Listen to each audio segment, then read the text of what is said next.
Statement दे, आता माझी सटकली, आता माझी फिरकली। तो कैसा है कि भाई हम भी मुसलमान है, हमारे अंदर भी ना खून दौड़ता गरम, समझे। तो ये सटकली पटकली का बयान स्टेटमेंट उनको दे जो सुन सकते। प्रभाग में, मेरे प्रभाग 30 में, तो भाई तुम नगर सेविका तो हो नहीं, नगर सेविका तो तुम्हारी माँ है। तो मेरे प्रभाग का मतलब ये है कि तुम अपने आप को नगर सेविका समझ रही हो। ये गलतफहमी तुम्हारे दिमाग से निकाल दो कि तुम नगर सेविका में, रात में नजीबा के साथ में। तो इतना अल्लाह ने जिगर दिया है और इतनी हिम्मत दिया है कि हम किसी का खा के नहीं बैठे। अगर नजीबा से मुझे काम हो ना, तो मैं नजीबा से जाके दिन दहाड़े उनके ऑफिस में राबड़ी में जाके मिल सकता हूँ। इनकी शक्ल से आपको ये चर्चे लगते कि मेरे ऐसा और कोई, या एक आदमी ऐसा, मैं आपको खुला चैलेंज देता हूँ, खुला चैलेंज के एक आदमी ऐसा जो चर्ची है और मेरे साथ में बैठता है, उठता है और मेरे साथ में घूमता फिरता है, तो आप मुझे साबित कर दीजिए। मैं कल से राजनीति छोड़ दूंगा। कॉन्ट्रैक्टर आके बोल दे कि वो काम अजीत दादा की नीति से हुआ है, तो मैं बीच रोड पे खड़े रहकर चौराहे पे माफी मांगने तैयार हूँ।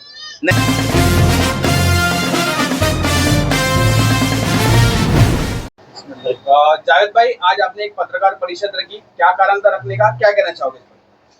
अस्सलाम वालेकुम। मैं सबसे पहले आप सभी पत्रकार भाइयों का तहे दिल से शुक्रिया अदा करता हूं, जो आप मेरे बुलाने पे मेरे ऑफिस पे आए हैं। पत्रकार परिषद रखने का मकसद ये था कि पिछले हफ्ते चांद रात के दिन एनसीपी अजीत दादा पवार गढ़ की एक कार्यकर्ता है, नेहा नाइक सैयद, जिन्होंने अपने ऑफिस पे एक प्रेस कॉन्फ्रेंस दी थी और वहाँ पर उठ छुट बिना सर पैर के जो इल्ज़ाम मेरे पे लगाए गए। तो आज मैं 4 दिन जो हो गया मेरे को ये उनकी उस प्रेस कॉन्फ्रेंस का जवाब देने के लिए। उसकी वजह ये थी कि उन्होंने प्रेस कॉन्फ्रेंस दी चांद रात के दिन, दूसरे दिन थी ईद, बासित और तिवासित, 3 दिन का ये टाइम था। वैसे हम अल्हम्दुलिल्लाह मुसलमान है, तो आप सभी जानते हैं कि ईद के 3 दिन तक जो है हर मुसलमान ईद की त्यौहार में बिजी रहता है। उसके बाद में एक लीगल प्रोसीजर मेरे को करने का था, जिसमें मुझे 1-2 दिन का टाइम लगा। ये वजह से मुझे आपको बुलाने में लेट हो गया। बहुत से लोग सोच रहे हैं कि जावेद भाई लगता है जवाब देंगे नहीं, या शायद इसका कोई जवाब नहीं है, मगर मैं उनकी तरह बिना सर पैर की बात करने के लिए नहीं बैठा हूँ। मैं आज आपके सामने अगर यहाँ बैठा हूँ तो एक ठोस पेपर लेके और ठोस जवाब लेके बैठा हूँ। उनकी प्रेस कॉन्फ्रेंस में जो उन्होंने किया अपने ऑफिस पे, उसमें कुछ मुख्य आरोप जो मुझ पर लगाए गए थे, जिसमें सबसे पहला और सबसे बड़ा जो मैं तो बोलता हूँ प्रेस कॉन्फ्रेंस नहीं थी, वो मेरा कैरेक्टर असैसिनेशन, जो एक बहुत बड़ा गुनाह है, उन्होंने वो मेरे पे किया था। पहला जो उन्होंने कहा कि मैं एक फर्जी एलएलबी हूँ, यानी कि मेरी डिग्री पे उन्होंने सवाल उठाया था कि मेरा एलएलबी जो है वो फर्जी है, फेक एलएलबी। तो मैं आपके माध्यम से उनको और उनके जैसे जितने भी ऐसे हैं जिनके दिमाग में ये फितूर या गलतफहमी है कि मैं फर्जी एलएलबी हूँ, तो मैं आपको बताना चाहता हूँ कि वडाला में डॉक्टर अंबेडकर कॉलेज है, वडाला में बस डिपो के सामने अंबेडकर कॉलेज है, जहाँ से मैंने मुंबई यूनिवर्सिटी, ये आप डिग्री आपके सामने दिखाना चाहता हूँ कि वडाला कॉलेज से मुंबई यूनिवर्सिटी की मैंने ये एलएलबी ग्रेजुएट हूँ मैं। ये आपके माध्यम से उनको दिखाइए, और उनके जैसे जो चंद ऐसे है जिनको लगता है कि मेरी डिग्री फेक है, तो ये उनके लिए प्रूफ है कि ये मुंबई यूनिवर्सिटी, इस पर बारकोड भी लगा है, आप चाहे तो जाके वहाँ पे स्कैन कर सकते हैं और अंबेडकर कॉलेज में जाके आप इंक्वायरी भी कर सकते हैं कि मेरी डिग्री फेक है या ओरिजिनल है, ठीक है। दूसरा इल्ज़ाम उन्होंने लगाया था मेरे ऊपर कि मेरे एरिया में पान पट्टी वाले का, बेकरी वाले का मेरे पे पैसा बाकी है। उनको मैं खुला चैलेंज देना चाहता हूँ, और आप पत्रकार भाई है, कहीं बाहर से नहीं आए, आप लोग भी मुमरा के हैं। मेरी गली में इन चिन के 2 बेकरी है और 4-5 पान पट्टी की दुकान है। आप यहाँ से निकलने के बाद में कोई भी बेकरी पे या कोई भी पान पट्टी पे जाके पूछ सकते हो कि जावेद भाई का कुछ पैसा बाकी है या जावेद भाई ने किसी को पैसा देने से इनकार किया है, ठीक है। उधारी चलती है, किस्मत कॉलोनी के नाके से लेके अंदर की दुकान तक हर जगह अल्हम्दुलिल्लाह अल्लाह ने इतनी इज्जत दी है कि मेरा उधार चलता है। मगर इतने साल में अगर मैं यहाँ ऑफिस लेके बैठा हूँ, तो अगर मेरा किसी को डराने का काम या किसी को नहीं देने का काम होता, तो ये मुमरा शहर है, यहाँ पे किसी का छुपता नहीं है, अच्छा हो या बुरा हो, बाहर आ ही जाता है, आप लोगों को मालूम पड़ जाता था। ये झूठा इल्जाम है, आप चाहे तो पे इंक्वायरी कर सकते हो। तीसरा इल्जाम, उन्होंने ऐसा भी इल्जाम लगाया है कि पान पट्टी और जो बेकरी है उनके आप कनेक्शन और लाइट के कनेक्शन, पानी के कनेक्शन काट देंगे, इसीलिए डर के मारे वो कुछ बोलेंगे, सबसे ऐसा पहली भी आरोप लगा। सबसे पहली बात तो ये ना भाई कि ये अकल वाली बात है कि जो पान पट्टी लेके बैठा रहता ना उसके पास पानी की लाइन नहीं रहती है। जो पान पट्टी चलाता ना उसको पानी की लाइन नहीं रहती है। जो बिक्री वाला रहता है उसके पास आपको पानी की लाइन नहीं रहती है। मैं अगर अपने जैसा पानी की लाइन काटने की बात जो की है ना, मेरे पास है ना जो हमारे एरिया में प्लम्बर जो काम करते हैं, मेरे पास वो प्लम्बर के नंबर भी है, वो आपको देता हूँ। और अगर वक्त रहेगा तो प्लम्बर को सामने बुलाता भी हूँ कि पानी की लाइन काटने का और पानी की लाइन जोड़ने का कौन पैसा लेता था और कितना पैसा लेता था, ये सारा रिकॉर्ड है मेरे पास। मगर मेरे को सबसे पहले तो मैं आपको बताना भूल गया कि मैं इस प्रेस कॉन्फ्रेंस में जैसा कि जिसके बारे में मैं ले रहा हूँ वो, और ऐसे बहुत से लोग हैं जो ये इंतजार में होंगे कि जावेद भाई भी वैसी तरह से प्रेस कॉन्फ्रेंस में आएंगे, वो तू मैं चिल्लम चिल्ली। मेरा जो घर का तालीम है वो ये नहीं सिखाता कि किसी को भी कमर के नीचे वार करने का। ठीक है, पॉलिटिकली राइवलरी है, तुम दूसरी पार्टी से हो, मैं दूसरी पार्टी से हूँ, आपका एक हेल्थी कंपटीशन करने का हक है, उसके लिए मैं इनकार नहीं करता हूँ। मगर मेरा ज़मीर इतना नहीं मरा हुआ है कि मैं किसी को जो है बदनाम करूँ कमर के नीचे जाके। बुराई सब में होती है, कोई दूध का धुला नहीं है। मेरे पास एक लंबी लिस्ट है जिनसे पैसा लिया गया है, जिनको पैसा डराया गया है, वो मैं आपको बाद में उसकी डिटेल देता हूँ। तीसरा जो इल्ज़ाम मेरे पे था कि मैं कंपनी से आके यहाँ पे बसा हूँ, तो अपनी मालूमात को थोड़ा बढ़ाओ। जो लोगों से तुमने मालूमात ली है ना मेरे बारे में, तो वो बेवकूफ़ों को जरा बोलो कि मालूमात सही दे। मैं कंपनी में कभी रहा नहीं हूँ, मैं कंपनी में कोई रहने का घर नहीं है, वो इंडस्ट्रियल स्टेट है जहाँ पे दुकानें चलती है। मैं एमके में रहता था, अमृत नगर में जो एमके ना जिसमें नबील कॉम्प्लेक्स है वहाँ में रहता था। वहाँ से मेरा ताल्लुका किस्मत में आज नहीं, आज कम से कम 25 सालों से। तो ये 3 इल्ज़ाम जो है इन्होंने मेरे पे लगाए थे। अब मैं आपको बताऊं कि जो कैरेक्टर एसोसिएशन मेरा हुआ है उस दिन, तो भारतीय न्याय संहिता, जैसे कि अभी पहले जो आईपीसी चलता था, अभी लॉ बदला है, तो भारतीय न्याय संहिता मैं आपके माध्यम से बताना चाहता हूँ कि मैंने पुलिस स्टेशन में सेक्शन 356/2 कैरेक्टर एसोसिएशन फेक जो आपने मेरे पे इल्ज़ाम लगाया है मेरी डिग्री के बारे में, तो मैंने एक कंप्लेंट फाइल किया है मुंब्रा पुलिस चौकी में। ये उसकी कॉपी है, चाहे तो मैं आपको इसका एक कॉपी एक्स्ट्रा जो है दे दूंगा। उसके बाद मैं कोर्ट गया हूँ। कोर्ट जाने के बाद में मैंने जो हमारे वकील है बाबा शेख, मोहरा में बहुत से लोग जानते रहेंगे बाबा भाई को, बाबा शेख जो हमारे वकील है, उनसे मैंने एक नोटिस तैयार करवाया हूँ। ये नोटिस की कॉपी है जिसमें आपने मेरे कैरेक्टर को, मेरी डिग्री को फेक बताया है, मेरे कैरेक्टर पे इल्ज़ाम लगाया है, तो ये उसकी कॉपी है। ये नोटिस मैंने उनको दोनों घरों पे, ताकि कल के दिन ये ना हो कि मैं अगर समझो वफा में अगर नोटिस भेजता हूँ तो कल के दिन वो ये ना बोले कि मैं तो मेरे ससुराल में रहती हूँ तनवर नगर में। तो मैंने दोनों ही घरों पे जो है उनके ये नोटिस जो है बाय पोस्ट मैंने ये पहुँचाया हूँ, जिसमें मैंने उनसे 15 दिन का टाइम मांगा हूँ कि आपने मेरे को जो गलत इल्ज़ाम मेरे पे लगाया है मेरी डिग्री को लेके और मेरे कैरेक्टर को लेके, तो इसके बारे में आप मुझे 15 दिन के अंदर जवाब दीजिए। नहीं तो उसके बाद में फिर मैं इसमें आगे कानूनी कार्रवाई के लिए प्रोसीड करूंगा। ये मेरी अपने वकील से बात हो चुकी है। शायद भाई ऐसा भी आरोप लगाए गए आप पे कि दिन में आप अवार्ड साहब के पास रहते हो और शाम में बता ना मैं ना भाई, ये उनके इल्जामों की जो मैंने जिस दिन उन्होंने बोला था ना उस दिन तो मैंने सुन नहीं पाया था, मगर आज मैंने बैठ के ना उनकी सारी प्रेस कॉन्फ्रेंस सुना जो उन्होंने मेरे बारे में लगाया। तो मैं आपको ना बारी बारी, जैसा कि सबसे पहले उन्होंने जो प्रेस कॉन्फ्रेंस स्टार्ट की थी जिसमें उन्होंने कहा था कि मेरे प्रभाग 30 में, तो भाई तुम नगर सेविका तो हो नहीं, नगर सेविका तो तुम्हारी माँ है। तो मेरे प्रभाग का मतलब ये है कि तुम अपने को नगर सेविका समझ रही हो, ये गलतफहमी तुम्हारे दिमाग से निकाल दो कि तुम नगर सेविका हो। नगर सेविका तुम्हारी माँ है, थी, वो है भी नहीं, जो थी एक्स, जो कि अभी सब हो चुके एक्स नगर सेविका। तो ये सबसे पहला जवाब उनको ये है कि तुम्हारा प्रभाग नहीं है, प्रभाग ये हर कुछ नागरिक का है जो यहाँ रहता है। ठीक है। दूसरा, उन्होंने जो सबसे बड़ा झूठ बैठ के प्रेस कॉन्फ्रेंस में बताया कि स्लैटर हाउस हमने लाया, यानी उन्होंने, तो उनको बोलो कि मैं किसी वजह से असलम अंसारी को बुलाया। असलम अंसारी जो उनकी माँ के साथ में नगर सेवक थे उस वक्त, तो मैं असलम अंसारी को कांटेक्ट किया था, उनकी तबीयत खराब होने की वजह से वो आ नहीं पाए। अगर आप चाहे तो मैं उनको उनका पर्सनल बाइट दिला दूंगा। असलम अंसारी ये वो शख्स है जिसने स्लैटर हाउस के लिए मेहनत किया।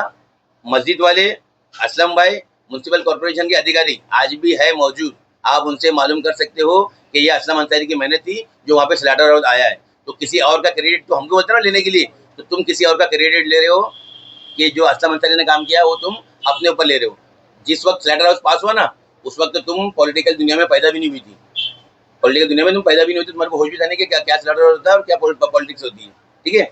तीसरा काम जो उन्होंने बताया कि मैं कंपनी, मैं आपको जैसा कि मैं उसका एक्सप्लेनेशन दे चुका हूँ कि मैं कंपनी में नहीं, मैं एमके में रहता था। ठीक है। चौथा बात जो उन्होंने बोली कि प्रयासों की बात, ये आवाज साहब के प्रयास से बात कर। अरे हर काम है ना, हर काम निधि से नहीं होता है। जहाँ आदमी कैपेबल हो ना, सक्षम हो ना, तो वहाँ पे आदमी अपने पर्सनल भी कुछ काम कर लेता है। तुम मजबूर होंगे नजीब भाई की निधि से, अजीत दादा की निधि पे डिपेंड होंगे। आवाज साहब वो आदमी है जो निधि पे डिपेंड नहीं होता है।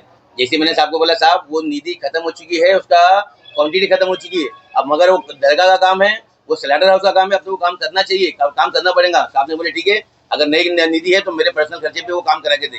तो काम मैंने आवाज साहब के पर्सनल पे कराया। प्रयास का मतलब ये कि आवाज साहब ने बोले और वो काम हुआ है।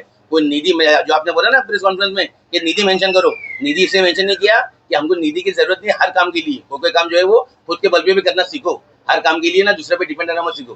ठीक है। दूसरी बात उन्होंने बोली कि महीन कुमरलेकर, नजीब मुल्ला, ये जो अधूरी मालूमात में बताया ना आपको, जो मेरे खिलाफ जो लोग है, तो उन्होंने उनको जो अधूरी मालूमात दी है, तो वो मैं आपको बताना चाहता हूँ कि उनको ये अपनी मालूमात ठीक करो कि महीन कुमरलेकर और नजीब मुल्ला का जो उन्होंने जिक्र किया कि मैं सब जगह तवाफ कर आया हूँ, तो मैं आपकी माध्यम से उनकी और ऐसे उनके जैसे और लोगों की जो है ना, ये अकल में इजाफा करना चाहता हूँ मालूमात में, कि महीन भाई से मेरा, आप महीन भाई अभी भी है थे अमृतनगर में, आप जाके उनसे पूछ सकते हो कि महीन भाई से मेरा पॉलिटिकली कोई रिलेशन नहीं था। महीन भाई से मेरा दोस्ती का रिलेशन था, क्रिकेट का रिलेशन था।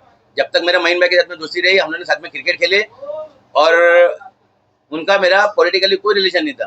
ठीक है। उसके बाद में जब आवाज साहब आए, तो मैं क्या, महीन भाई ने कुछ जो है आवाज साहब को सपोर्ट किया था, तो उनको छोड़ के और उनको उनसे गद्दारी करने का कोई सवाल ही उठता नहीं। रही बात नजीब मुल्ला की, तो ये बात दिमाग में रखो कि आज जो ये चांदनी दिख रही है तुम्हारे को नजीब मुल्ला की, अजीत दादा की, तब तुम नजीब मुल्ला को जानते हो। तुम जब पैदा भी नहीं हुए थे ना, उस वक्त से नजीब मुल्ला की मेरी दोस्ती है। नजीब भाई, ये बात मैं नहीं, जिसके साथ में रहते हो ना, जाके नजीब भाई से पूछना कि नजीब भाई के मेरे ताल्लुकात कितने पुराने हैं। और रही बात जो नजीब भाई को दिन में आवाज साहब के साथ में, रात में नजीब भाई के साथ में, तो इतना अल्लाह ने जिगर दिया है और इतनी हिम्मत दिया है कि हम किसी का खा के नहीं बैठे। अगर नजीब भाई से मुझे काम हो ना, तो मैं नजीब भाई से जाके दिन दहाड़े उनके ऑफिस में रावड़ी में जाके मिल सकता हूँ। मुझे रात के अंधेरे में जाके नजीब भाई से मिलने की जरूरत नहीं है। ये बात आवाज साहब जो हमारे नेता है ना, आवाज साहब को अपने मुंह से बोलते कि तेरी से दोस्ती है, मेरे को तेरे मैटर में इंटरफेयर मैं करूंगा भी नहीं, और नहीं कभी आज तक आवाज साहब ने मेरे मैटर में इंटरफेयर की है। कि यह बात मेरा मुमरा जानता है कि नजीब भाई से मेरे ताल्लुकात कैसे थे। मगर जहाँ बात आई उसूलों की, जहाँ बात आई विचारों की, जहाँ बात आई नेतृत्व की, तो मैंने नजीब भाई की दोस्ती को दरकिनार रखते हुए आवाज साहब का नेतृत्व चुना, क्योंकि आवाज साहब के वसूल सेकुलर थे। आवाज साहब जिस पार्टी से लड़ रहे थे वो पार्टी सेकुलर थी, उनकी विचारधारा सेकुलर थी। मुझे बीजेपी और बीजेपी के अलायंस वालों के साथ में नहीं जाना था, इसलिए मैंने नजीब भाई ने मुझे ऑफर दिया। खुले बात बता रहा हूँ, नजीब भाई ने मुझे बोला कि मेरे साथ में आ जा, मगर मैंने नजीब भाई को साफ कहा कि नजीब भाई मैं नहीं आ सकता हूँ, क्योंकि मुझे आवाज साहब के साथ में रहना है, मुझे आवाज साहब का नेतृत्व चुनना है। ठीक है। अब बात रही खैरात की, कि उन्होंने कहा कि मेरी ऑफिस चलती है खैरात पे, मेरा सोशल मीडिया चलता है खैरात पे। तो मैं आपको बोलना चाहता हूँ आपके माध्यम से कि जाओ घर पे जाके ना, आज भी हफीजा भाभी जिंदा है, जो 2007 में नगर सेविका थी, 2012 में नगर सेविका थी, 2017 में नगर सेविका थी। तो अगर अपनी मालूमात बढ़ाना हो ना, तो कहीं और मत जाओ, अपने घर पे जाओ, अपनी माँ से पूछो कि यही जावेद मेडिकल जिसको तुम बोल रहे हो ना खैरात पे, तो यही जावेद मेडिकल था जो 2012 में अपनी जेब का पैसा लगाया, 2017 में अपनी जेब का पैसा लगाया। इसके प्रूफ, इसके सबूत मेरी गली में आज भी मौजूद है, चाहे तो आके दिखा दो। और जो तुम बोलते ना कि वहां से बाहर से आके हीरो बन रहे, तो ये जावेद मेडिकल का वजन था अल्हम्दुलिल्लाह अल्लाह के करोड़ एहसान से, कि जावेद मेडिकल की टीम का वजन था, जो तुम बार बार, ये मेरे बाजू में आपको बता दो, आपके कैमरे से माध्यम से दिखाओ, मुश्ताक भाई, अगर मैं झूठ बोल रहा हूँ तो 2017 के इलेक्शन में मैंने मना कर दिया था कि मैं काम नहीं करूंगा आवाज साहब, क्यों कि तुम्हारा भाई मेरा पैसा लेके भागा था, तो मैंने काम करने के लिए मना कर दिया था। मुश्ताक भाई ने मेरे को रिक्वेस्ट की, मुश्ताक भाई ने मेरे को रिक्वेस्ट की, जावेद भाई पुरानी बातों को छोड़ दो, तुम्हारा क्या पैसा बाकी है उसका बाद में हिसाब कर दे, अभी फिलहाल हाफिजा नाइक को सपोर्ट करने की जरूरत है। जावेद भाई तुम्हारा साथ चाहिए, तुम्हारा सपोर्ट चाहिए। मुश्ताक भाई, ये सोहेल ये बाजू में बैठा है, इम्तियाज वो पीछे मेरे खड़ा है, ये वो लोग है, मैं आज इनको बैठाने की वजह यहाँ पे ये है कि ये वो लोग है जो हफीजा नाइक का फाउंडेशन है, हफीजा नाइक का फाउंडेशन है। मरहूम नसरू भाई अल्लाह उनको जन्नत नसीब करे, जब नसरू भाई का इंतकाल हुआ तो उस वक्त ये पालने में थे, मतलब इनको इतनी अकल नहीं थी, इनका शऊर नहीं था कि दोनों भाई बहन को कि पॉलिटिक्स किस तरह ये की जाती है। ये लोग ने शाना हफीजा नाइक के साथ में खड़े रह के, ये बात हफीजा भाभी से जाके पूछना ना, अगर मेरा खुला चैलेंज है, या शरीफा रोड, किस्मत कॉलोनी, मुंबई इंग्लिश स्कूल की गली, हर जगह जाके आप पूछ सकते हो कि ये वो लोग हैं जिन्होंने हफीजा नाइक का शाना खड़े रह के साथ दिया और मुझे कन्विंस किया कि जावेद भाई इस बार आप हफीजा भाई का सपोर्ट करो, इंशाल्लाह तुम्हारा जो भी मसला है वो बैठ के हम लोग क्लियर करेंगे। तो मैंने ऐसे लोगों के बोलने पे, ऐसे लोगों के बोलने पे वो औरत का सपोर्ट किया, जो कि मैं उसके पीठ पीछे बोल सकता हूँ कि हफीजा भाभी एक खानदानी औरत है और एक इज्जतदार औरत है, खुददार औरत है। वो ऐसे बचकाने बयान कभी जिंदगी में नहीं देंगे मेरे बारे में। जाहिद भाई ऐसा भी आरोप लगाया कि आप लोग जिसकी आपकी टीम है उसमें आधे से आप चर्ची लोगों को भर के रखे हो, ठीक है ना। उन्होंने आरोप लगाया। वो भी मैं तो भी जानता हूँ कि भाई जैसा कि मेरे खिलाफ जो उन्होंने आरोप लगाया है कि जर्सी लोग को भर के रखे हो, तो मुझे बताओ ना कि मेरे साथ में अभी मेरे साथ में ये जमील कुरैशी है, ठीक है, अल्लाह का करम है, कोई तारीफ की मोहताज नहीं है। मेरे साथ में ये असद भाई है, मेरे साथ में हारून भाई है, मेरे साथ में मरजान है, मेरे साथ में अल्तमज है, ये समीर भाई है, ये समीर खड़ा है मेरे साथ में। कितने मैं आपको अच्छा बता दूं, मेरी गली के शीरू साहब वहाँ खड़ा हुआ है, जरा मेरा दोस्त खड़ा हुआ है। मेरे साथ में कितने ऐसे लोग हैं जो जुड़े हुए हैं। ये सोहेल मेरे बाजू में बैठा हुआ है, मुश्ताक भाई, बताइए ना हमको इनकी शक्ल से आपको ये चर्ची लगते कि मेरे को ऐसा और कोई या एक आदमी ऐसा, मैं आपको खुला चैलेंज देता हूँ, खुला चैलेंज कि एक आदमी ऐसा जो चर्ची है और मेरे साथ में बैठता है, उठता है और मेरे साथ में घूमता फिरता है, तो आप मुझे साबित कर दीजिए, मैं कल से राजनीति छोड़ दूंगा। और एक लेडीज हो तो मेरी आपसे गुजारिश है कि बराए मेहरबानी अपने लहजे को कंट्रोल में रख के, अपने जज्बात को कंट्रोल में रख के स्टेटमेंट दे। आता माजी सटक ली, आता माजी फिरक ली, तो कैसा है कि भाई हम भी मुसलमान हैं, हमारे अंदर भी ना खून दौड़ता गरम, समझे। तो ये सटकली पटकली का बयान स्टेटमेंट उनको दे जो सुन सकते, ठीक है। जिस तरह से एक बोला कि मेरा घर मेरी तरबियत वो नहीं है कि मैं आपको ऐसे उल्टे जवाब दूं या फालतू कमेंट करूं। मेरे को जितना बताना था मैंने आपके माध्यम से बता दिया। और दूसरी बात ये और खुला चैलेंज देता हूँ, ये भी पूछ लेना, उनको बता देना कि जो वर्क ऑर्डर लेके तुम फेक वर्क ऑर्डर लेके जो तुम बैठे ना प्रेस कॉन्फ्रेंस में कि ये वर्क ऑर्डर है, ये कादरी कॉलोनी है, कादरी मस्जिद है, तो उसी वर्क ऑर्डर से काम करने वाले कॉन्ट्रैक्टर को बुला के पूछो कि उस काम की क्वांटिटी खत्म हुई या नहीं हुई। अगर वो बोल दे कि भाई ये काम अजीत दादा की निधि से कराया है, जो काम दरगाह कलेक्टर हाउस में हुआ है, अगर वो कॉन्ट्रैक्टर आके बोल दे कि वो काम अजीत दादा की निधि से हुआ है, तो मैं बीच रोड पे खड़े रहकर चौराहे पे माफी मांगने तैयार हूँ। नहीं अगर तो तुम अगर ईमानदार हो और मुसलमान हो, तो अगर वो बात अगर झूठी है तो तुम आगे जो है प्रेस कॉन्फ्रेंस लेके माफी मांगो।